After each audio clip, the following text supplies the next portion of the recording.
그런데 동방으로부터 박사들이 예루살렘에 와서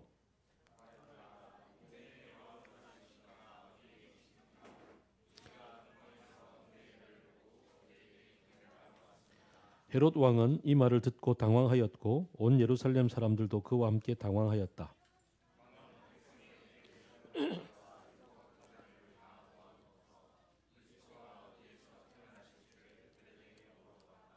그들이 왕에게 말하였다. 유대 베들레헴입니다. 예언자가 이렇게 기록해 놓았습니다.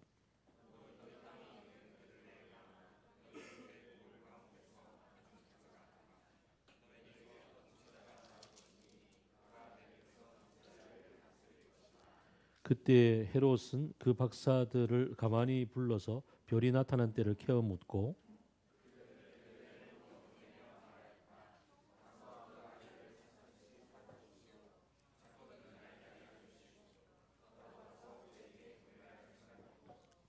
그들은 왕의 말을 듣고 떠났다. 그런데 동방에서 본 그 별이 그들 앞에 나타나서 그들을 인도하여 가다가 아기가 있는 곳에 이르러 그 위에 멈추었다. 그들은 그 집에 들어가서 아기가 그의 어머니 마리아와 함께 있는 것을 보고 엎드려서 그에게 경배하였다. 그리고 그들의 보물 상자를 열어서 아기에게 황금과 유향과 몰약을 예물로 드렸다.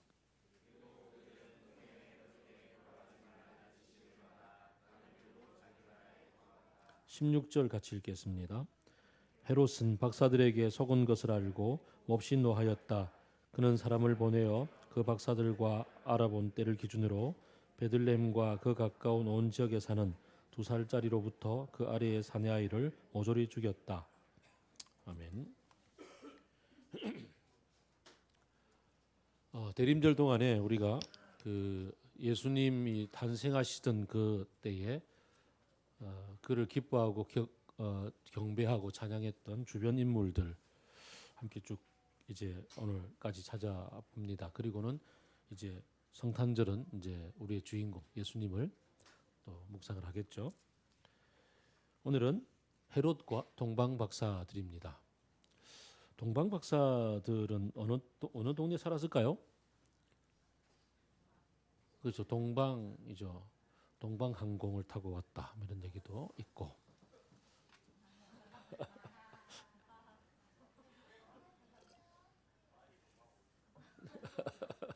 네.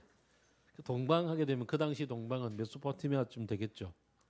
그 북동쪽이긴 하지만 동방이 메소포타미아 지방의 어드몇쯤, 뭐 지금의 쿠웨이트이거나 혹은 뭐 이라크거나 거기에서 별을 연구하던 학자들이었단 말이죠. 고대 점성술사들은 별을 연구하는 학자들이기도 하고 미래를 예언하는 사람이기도 하고 뭐 어쨌든 다양한 일들을 하는 그런 사람이죠. 그들이 별을 연구하다가 이상하게 반짝반짝 빛나는 별을 보고서 그러고는 그 별에 대해서 이리저리 찾아보다가 그 고대로부터 내려왔던 예언들을 다 찾아보게 되겠죠.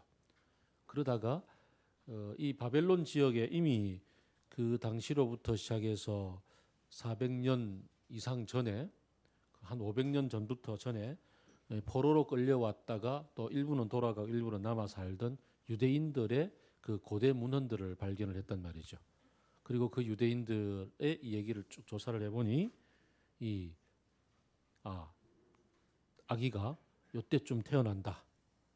뭐 정확하게 500년 그로부터 500년 뒤에 태어난다 이런 얘기는 없겠고 아까 이사야의 말씀도 아마 연구를 했을 것 같고 우리가 요즘 묵상하고 있는 스가랴의 말씀도 스가랴는 조금 어쨌든 묵상을 했을 것 같고 이렇게 저렇게 하다 보니까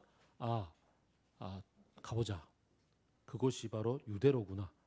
그래서 유대로 길을 떠났습니다. 그 신비한 별은 신기하게도 그 자기들을 계속 길을 안내를 해주는 것 같습니다.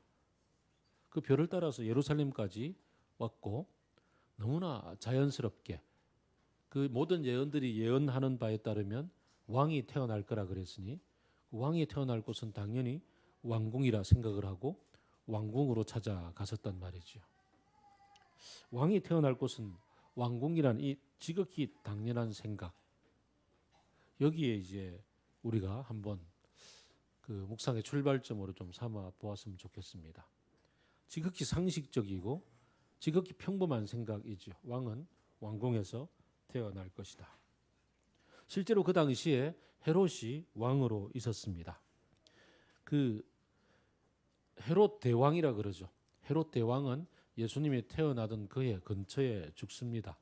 이 헤롯 대왕은 그 이두메 지역 나바티안 쪽에, 그러니까 그 야곱의 형이 누구죠? 에서의 후손이 누구죠? 네, 에돔 사람들입니다. 그래서 이 에돔 출신입니다. 에돔 지역 출신으로서 그 인근에 있는 유대 지역 전체가 그 경전으로 받들고 있는 이 구약의 모세오경부터 시작해서 보면 출생의 비밀이 있잖아요. 응당 그 재벌의 후세라 하면 뭐 출생의 비밀 하나쯤은 있어야 된다고 도깨비에서 누가 그랬다고요. 어쨌든 출생의 비밀, 그 자기들의 출생의 비밀은 그 야곱의 형이었으면서도 적자로 인정받지 못하고 쫓겨났던 그런 슬픈 역사가 있고, 유대 지역 전체 속에서는 인정받지 못하는 민족으로서 아주 계속 좀 무시당했는데, 중요한 것은 이 헤롯이 자수성가하여 로마 제국으로부터 유대 지역 전체를 다스릴 수 있는 분봉 왕의 직위를 받고서, 다시 말하면 이 동네에서 나 위에 아무도 없단 말이죠. 그런 통치권을 받고서 와서 다스리는데, 자기가 다스리는 동네가 하필이면 이스라엘 지역이었다고요. 이스라엘에서 자기가 다스리면 현실적으로 권력은 가지고 있을지라도, 그러나 사람들 속에서는 계속 무시당한다는 생각을 하게 되겠죠. 사람이 쳐다만 봐도 괜히 무시당하는 것 같은 그런 느낌 있잖아요. 그런 느낌이 들 때 어떻게 하죠? 보통 두 가지 행동을 하죠. 한쪽은 그 무시당해서 쪼그라드는 행동을 하고, 한쪽은 그 쪼그라듦 때문에 그 반대 튀어나가는 쪽을 하죠. 헤롯은 튀어나가는 쪽을 택합니다. 일단은 그 유다 지역에 헤롯이 왕위에 오르기 전에 한 100년 동안 하스몬 왕가라고 해서 약간의 반자치, 반독립의, 이스라엘로 친다면은 그 남국 유다가 바벨론에 망하고 난 다음에 이제 처음으로 최초로 약간 독립성을 회복했던 그런 국가를 유지했던 때가 한 100년 있었어요. 그 왕조가 하스몬 왕가인데, 그 왕가의 마지막 왕녀인 그 마리암네를 데리고 와서 정략 결혼을 합니다.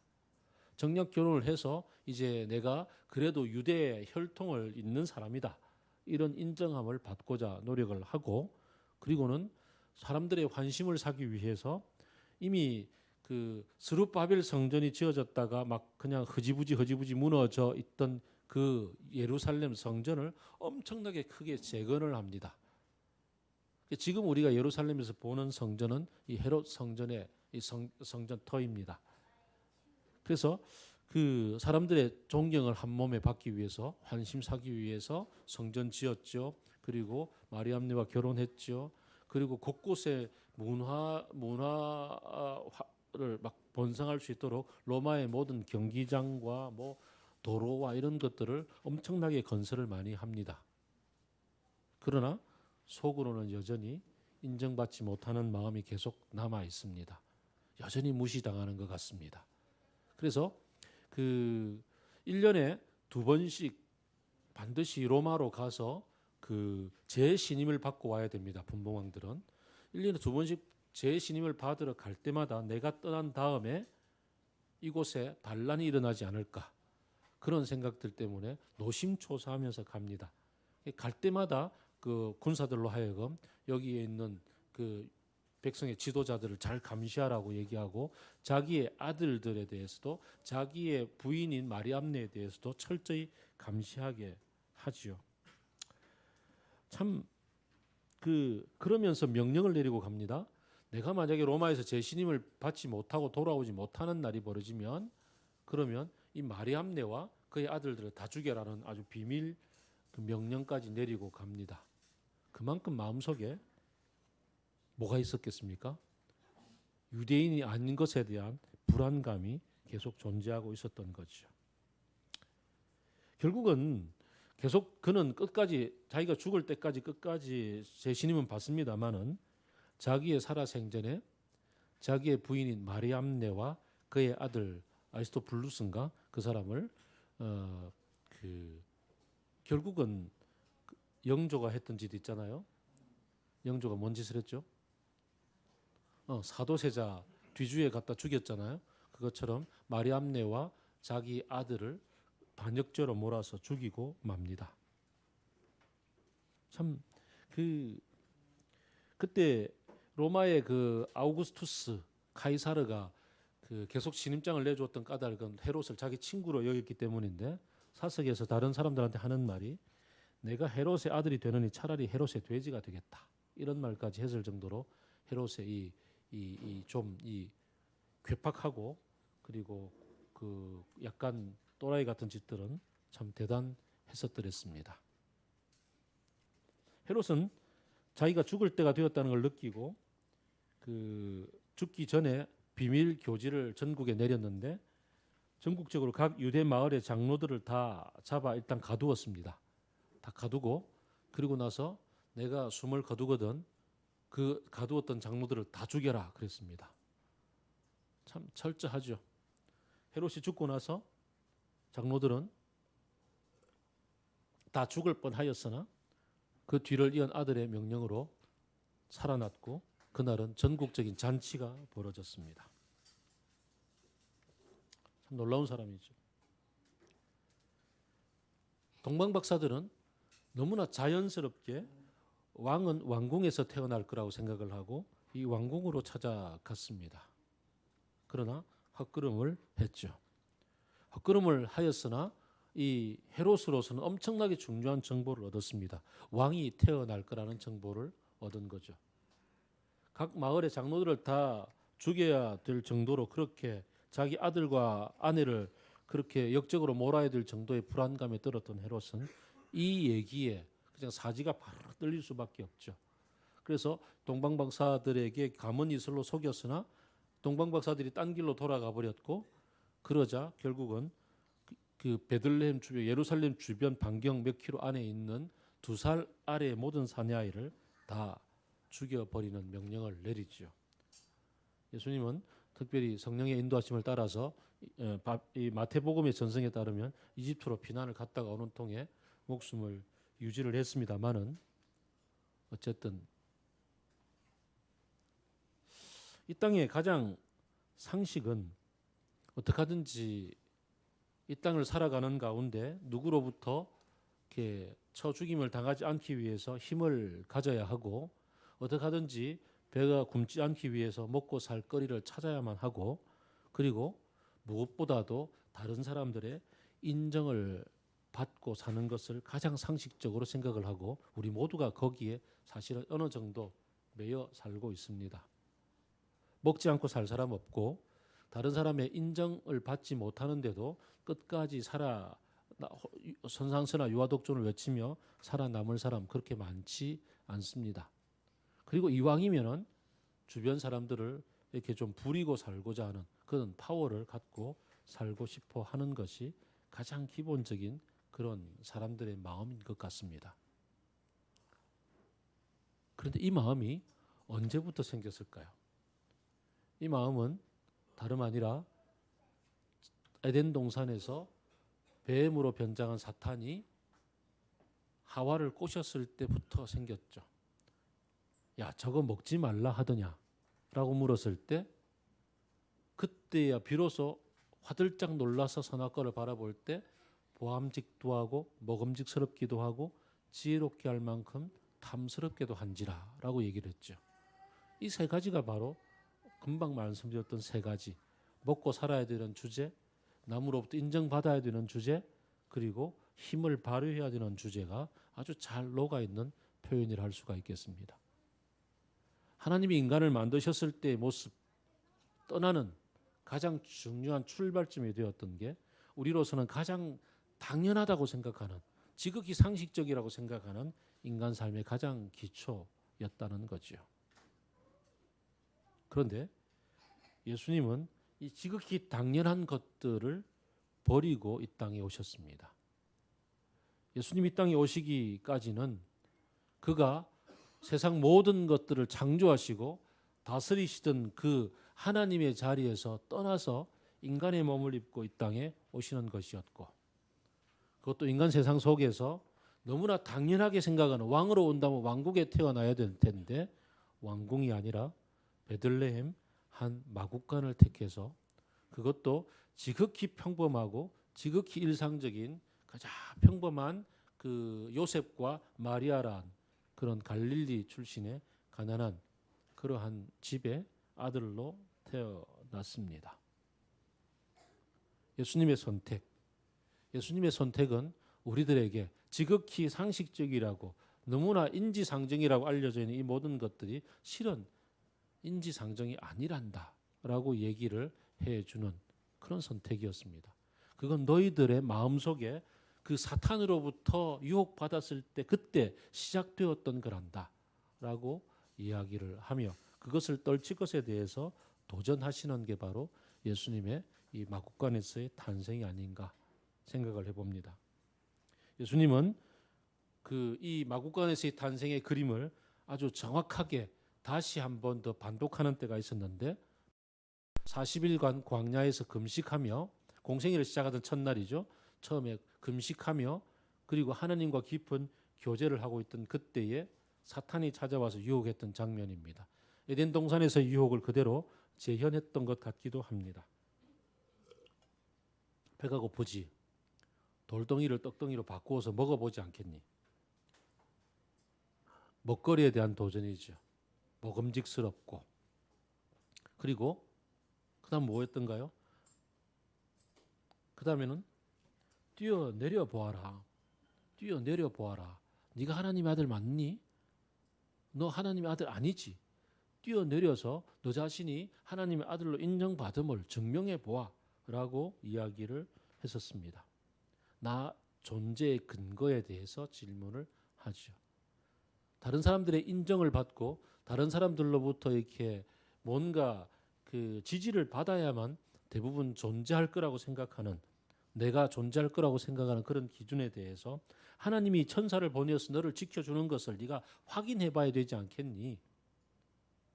우리 어릴 때부터 애들이 엄마에게 질문합니다. 엄마 나 사랑해? 엄마 나 사랑하는 거 맞아?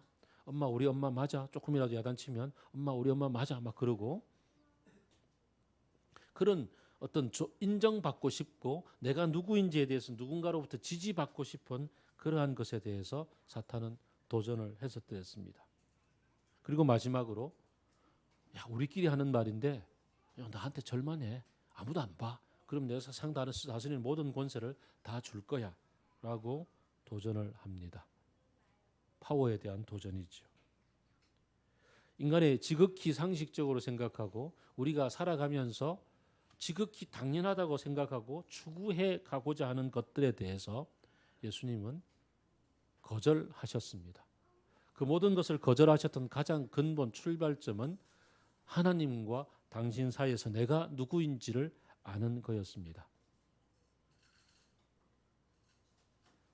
하나님 당신과 삼위의 하나님의 한 위로서, 하나님 당신으로서 세상의 모든 창조에 관여하시고 다스리시는 당신 자신에 대한 가장 중요한 이 자기 존재에 대한 확신, 그것이 있었기 때문에 그가 인간의 몸을 입고 태어나든 그가 아기의 몸으로 태어나든 왕위가 아니라 왕자로서 태어나는 것이 아니라 마국간에서 그냥 그 강보 그냥 그 아기를 싸낼 수도 없을 것 같은 그런 허접한 그런 보자기에 쌓여서 그렇게 태어난다 할지라도, 그리고 사탄의 유혹 앞에서도 내가 당당하게 십자가의 길을 걸어감으로 해서라도, 그렇게 내가 죽을지라도 나 자신의 존재가 하나님의 아들이 아닌 것은 아니라는 사실, 내가 누구인 것인가에 대한 가장 중요한 내면의 확신이 근거가 서 있을 때, 그럴 때 우리는 어떤 유혹에도 흔들리지 않을 수 있는 내공이 쌓이는 거죠. 내가 누구인가? 먹고 살 거리가 없어질 때, 목구멍이 포도청이라고, 목구멍이 위험해질 때 사람들은 누구나 다 비굴해지는 것을 경험합니다. 최근에 인터넷에서 보았던 한 글이 가난하면서도 비굴하지 않을 수 있기란 얼마나 힘든 것인가 라는 그런 한 글을 보았습니다. 내가 누군가와 만나고 싶어서 한번 보자라고 할 때도 커피값 정도는 내가 낼 수 있어야 함께 보자고 얘기할 수 있을 것 같고, 그 다음에 누구 집에 찾아갈 때 뭔가 선물이라도 하나 들고 갈 수 있어야 할 것 같은, 그래서 어디 놀러 가자 그럴 때 괜히 바쁜 척 하는 이유는 주머니에 돈이 없어서 회비 낼 게 없어서 여행 경비가 없을 때, 이럴 때 괜히 바쁜 척 한다라고, 뭐 명문장이었습니다. 아주 그냥 공감할 수 있는 글들이었는데,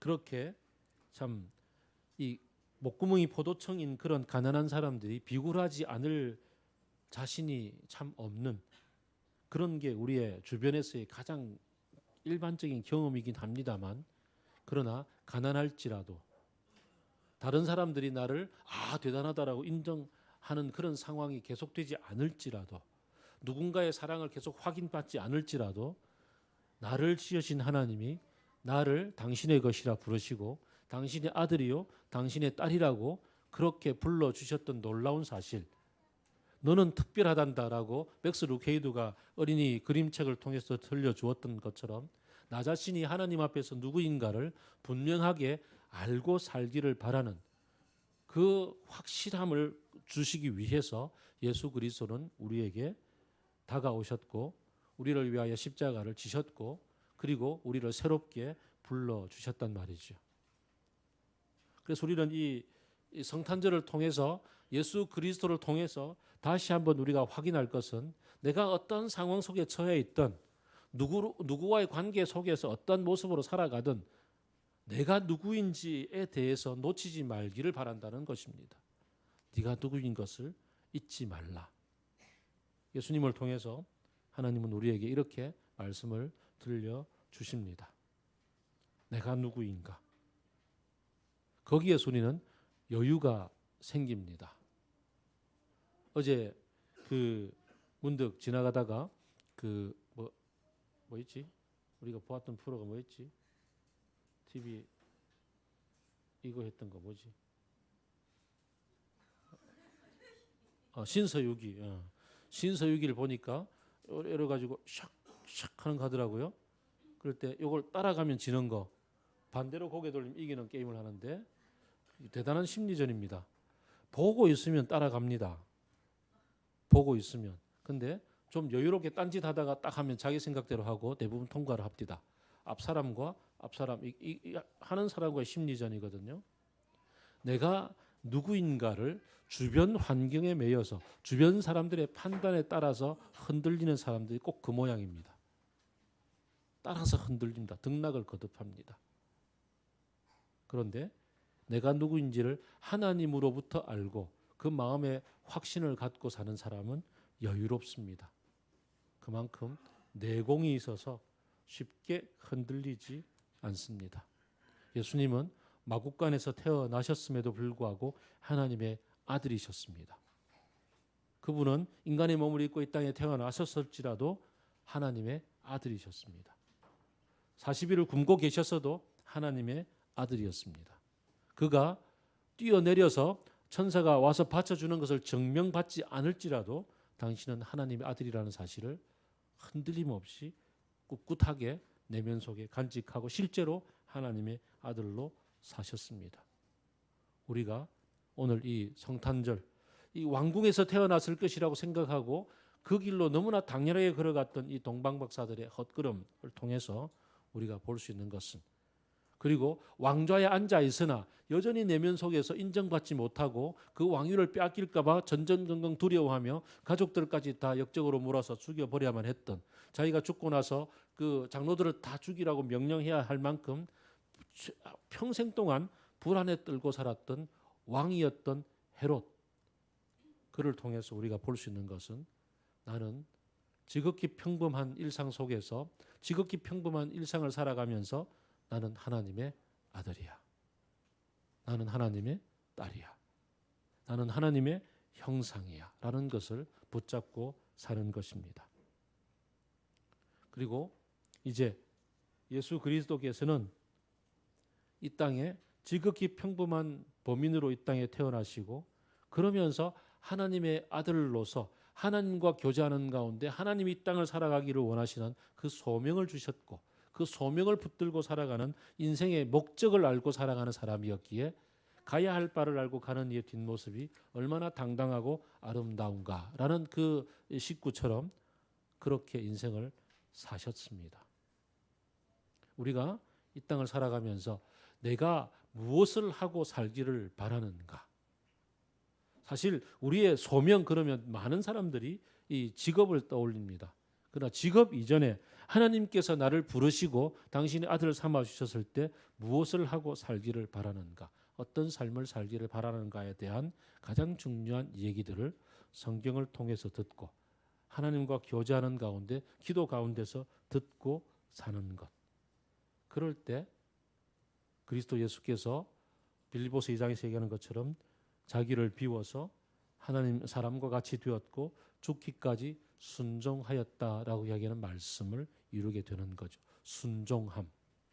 하나님이 나를 부르셨음에 순종하는 삶. 그래서 우리가 인생을 살아가면서 중요한 기로에 놓였을 때 학교를 선택하든지 졸업을 하고 직장을 선택하든지 누구랑 사귀고 어떻게 살든지 어떻게 애를 낳고 살든지 어떤 직업을 갖고 살든지 모든 것의 변화를 추구할 그때에 하나님과 묻기를 바랍니다. 적어도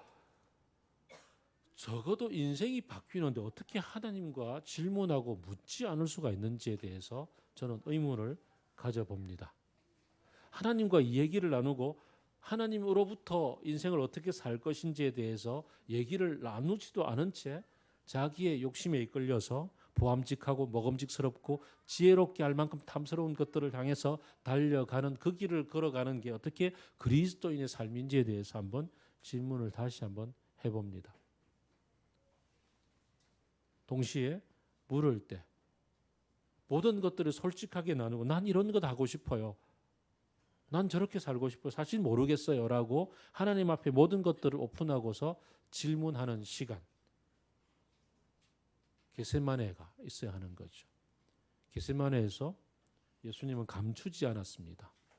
아들로서 이 땅에 오셨으나 죽기까지 순종하기로 하고 십자가를 지기로 하고 오셨으나 그러나 내가 십자가를 꼭 져야 되는지 마지막 순간에 갈등했습니다. 그리고는 질문했습니다. 정말 할 수만 있다면 이 잔을 좀 옮겨달라고. 내가 꼭 이 길을 가야 됩니까? 라고 자신이 하고 싶은 것들을 내어놓고서 이야기를 나누었습니다. 정직하게 솔직하게 하나님과 이야기했습니다. 감추지 않았습니다. 그리고 대화하는 가운데 하나님이 정해주시는 길을 받아들였습니다. 마지막 순종이지요.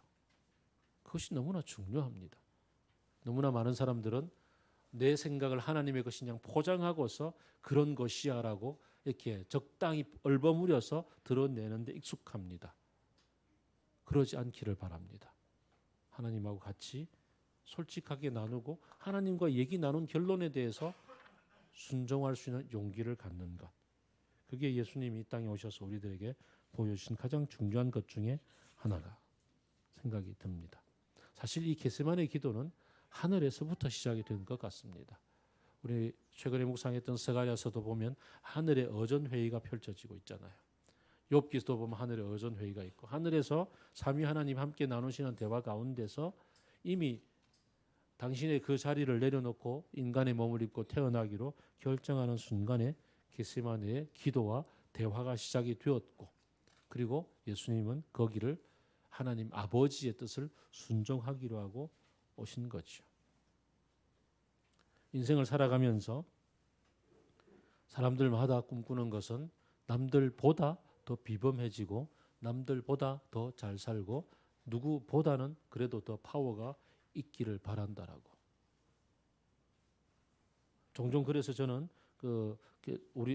저희 친구들을 잘 아는 그런 성도들을 만나면 저 해운대에 있는 모교회를 경쟁 업체라고 소개를 하기도 합니다. 경쟁 업체. 이미 그 속에 벌써 이렇게 지극히 평범한 이 비교 경쟁이 녹아 있는 거죠.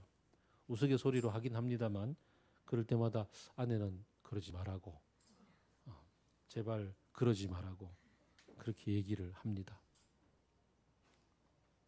그런 지극히 당연한 것들로부터 떠나서 지극히 당연한 것이 아닌 하늘로부터 주어지는 나에 대한 존재의 근거와 그리고 나의 인생의 삶의 길을 받아들이고 사는 순종. 그래서 우리가 일상의 가장 평범함의 속에서 하늘이 열리고 지금의 때와 하늘의 때가 만나는 크로노스와 카이로스가 함께 만나는 시간을 경험하고 사는 사람들은 항상 반짝반짝 빛나게 되어져 있습니다. 오늘 이 동방박사의 실수와 동방박사하고는 비교도 되지 않는 이 험악한 짓을 했던 헤롯의 주변 인물 가운데서는 참 이 허망하고 악랄한 이 사람들을 바라보면서 그들을 피해서 그들의 칼날 속에서 그 엄중함 속에서 이 땅에 악의로 오셨던 예수 그리스도의 이 빛나는 모습을 보면서 그 지극히 평범함을 받아들이고 그 길을 걸어가셨던 예수 그리스도를 바라보면서 우리의 삶의 일상을 한번 돌아보기를 바랍니다. 우리 일상 속에서 나는 어디에 무엇에 근거해서 인생이 주로 흔들리고 좌지우지 되는가? 주로 내가 인생을 기로에 섰을 때 결정할 때는 나는 무엇에 따라서 결정을 하는가? 그때 하나님은 계셨는가? 하나님의 이야기가 결정의 핵심이었는가? 거기에 따라서 내가 내 존재를 결정하고 그리고 나의 길을 결정하고 그렇게 좀 이렇게 당당하게 꿋꿋하게 그 길을 걸어가고 있는가 생각하며 주님 오셔서 하셨던 그 일들, 주님 오셔서 우리를 새롭게 하셨던 일들을 나에게도 펼쳐 주옵소서. 기도하겠습니다.